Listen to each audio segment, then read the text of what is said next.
This is my 2 cents on politics, Kamala edition. I just wanted to go over my thoughts as to why Kamala is surging in the polls and why her popularity is just off the charts. It's actually a twofold phase there. Number one, which probably a lot of people don't give it credit, was the enthusiasm and the affection for Joe Biden. As we know, Joe Biden was tossed out of the race for whatever reason, and I think I explained that in a previous video as to why I think he left the race. Do I think he could have won? Oh, hands down, no problem. I have nothing against Kamala.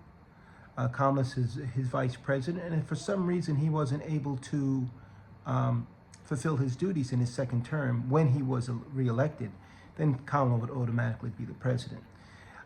Theory behind that is that having her vetted now and giving her exposure now, having her earn the presidency in 2024, would put her in a position for 2028.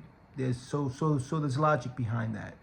As far as the enthusiasm behind her, again, partially because of everyone's love and commitment to Joe Biden, and when their dreams were dashed and he jumped out of the race, sort of pushed out of the race, then Kamala, once he gave her the nod, then all that enthusiasm and excitement went to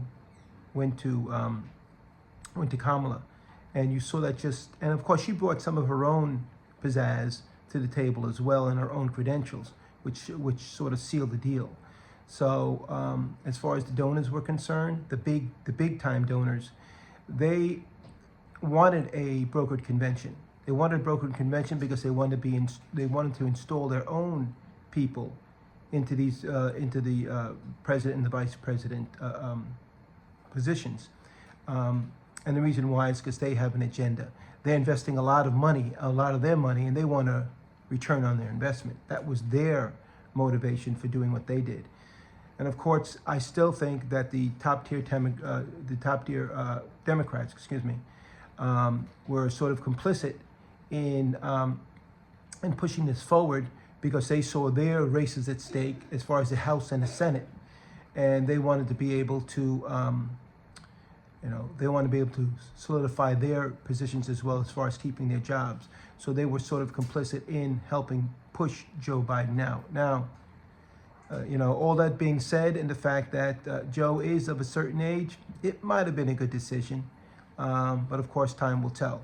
Now, as far as Joe not being able to win the race, I think he would have won the race, but I think he would have probably had questionable health going into the second 4 years. But I'm glad Kamala's in there. Joe is definitely backing her, and I feel confident that she will win this election, right this ship, and send this man to jail.